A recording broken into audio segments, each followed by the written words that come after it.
It all started on a Sunday night when I awoke in a cold sweat, my heart pounding so hard that I was certain it would burst out of my chest. I remember the moment clearly. A sense of overwhelming dread had seized me long before the alarm of my mind had allowed me to fully register my surroundings. I lay there in the pitch-black room, listening to the soft, unsettling creaks of the house, wondering if the terror I had experienced was only a figment of my sleeping mind, or something far more sinister.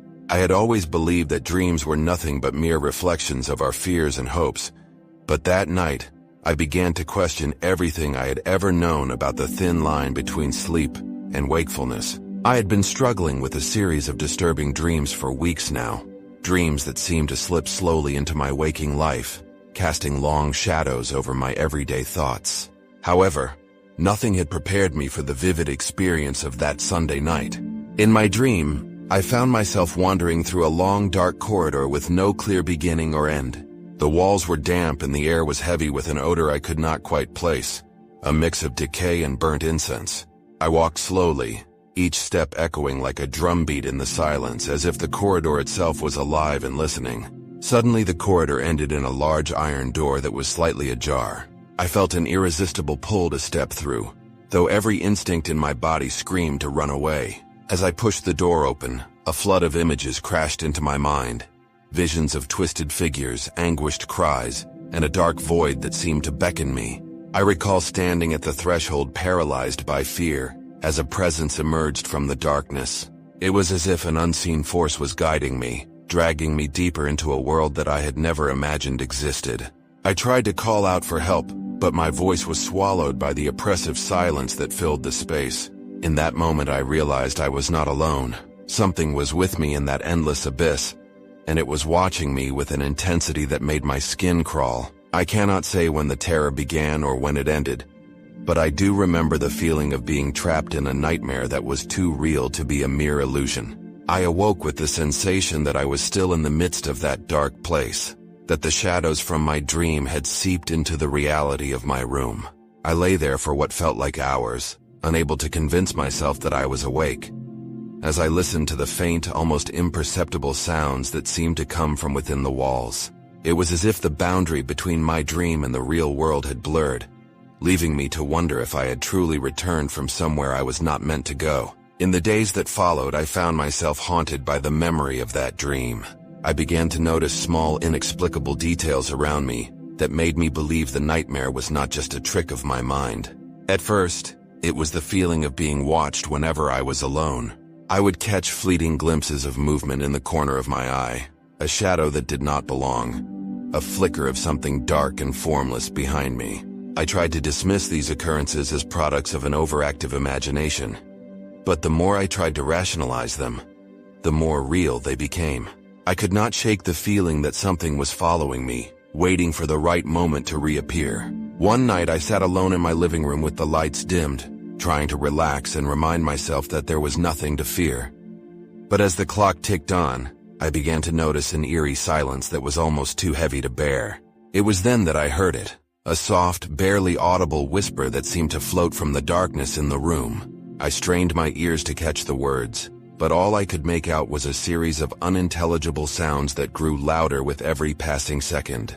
The whisper did not come from any particular direction, as if it were coming from everywhere and nowhere at the same time. In that moment, I felt as though the presence from my dream had followed me, its cold grip reaching out from the recesses of the night. Over the next few weeks, the phenomenon continued to escalate. I began to record the sounds at night, hoping to capture evidence of what I was experiencing. The recordings, when played back, revealed strange, low-frequency hums and whispers that I could not explain. Sometimes I would hear my own voice intermingled with these sounds, as if a shadow version of myself was speaking to me in a language that was both familiar and alien. I found myself becoming obsessed with understanding what was happening, spending hours researching stories of haunted dreams and demonic encounters. But nothing I found seemed to fully capture the depth of the terror I had endured.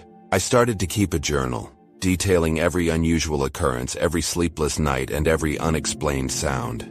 I wrote about the oppressive feeling of being watched, the sensation of cold fingers brushing against my skin, and the persistent whispering that seemed to follow me even during the day.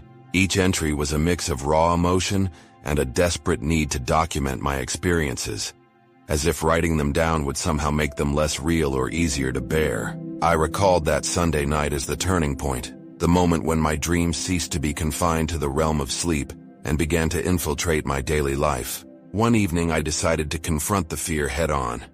I sat in the darkened room where I had first felt the presence, armed only with my journal and a small flashlight. I spoke aloud, calling out to whatever entity might be lurking in the shadows. My voice trembled at first, but as I persisted I began to feel a subtle shift in the atmosphere. It was as though my words had stirred something within the darkness. For a moment the silence was broken by a distant sound, a slow, rhythmic tapping that echoed like a heartbeat in the void. I could not tell if it was coming from within the room or from somewhere far beyond its walls. The experience left me with a chilling realization. The boundary between the living and the dead, the known and the unknown, was far thinner than I had ever imagined. Perhaps my accident had been a gateway, a door that I had unknowingly opened. Maybe the trauma of near death had left a mark on me, making me more susceptible to what lay beyond the veil. I do not have all the answers, but I do know this. Something is out there, something that waits in the dark corners of our consciousness, eager for the moment when we let our guard down. I have since moved from that house, hoping to escape whatever had latched onto me, but even now in the quiet of the night I still hear the whispers. I still feel the presence, and I wonder if I ever truly left that place behind. Even as I continue to search for answers, I remain cautious. I am aware that every step I take into the unknown carries the risk of unleashing forces that might be beyond my control. But one question haunts me above all. Was this experience meant to be a warning? A glimpse into something that awaits us all if we do not tread carefully in this life? In the weeks that followed, I became obsessed with finding explanations.